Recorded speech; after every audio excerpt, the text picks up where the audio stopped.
Rule in the Davenport School District intended to help students participate in activities raises some concerns among parents. That's tonight's top story. School board members voted unanimously last night to approve the policy to stop charging students for curricular and extracurricular activities. Now, those fees were in effect for school-sponsored functions. The school district now provides a waiver or sliding scale for students who can't afford the price associated with a lot of clubs. Local 4's Tahera Rahman joins us in the studio with new concerns surrounding the policy. Tahera? Jim, according to this memo from the Associate Superintendent, the new activity policy took more than a year to come up with. The district now covers the cost of 12 extracurriculars listed on this page, but right now, no one seems to know where that money will come from.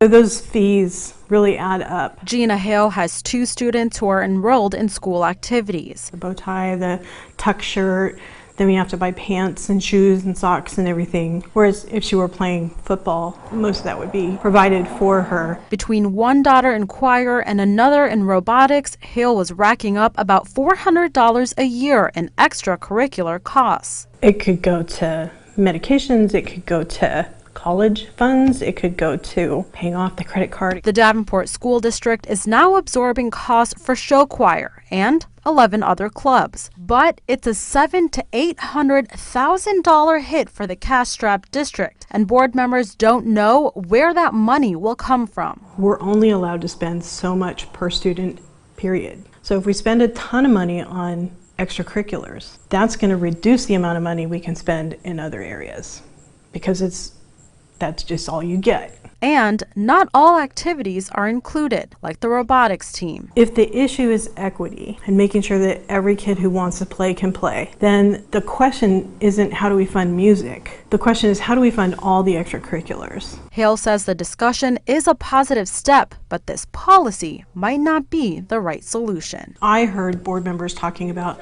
how do we give kids access. That's a good direction for our board to take. I'm not so sure that such a narrow policy is really going to do what they want it to do.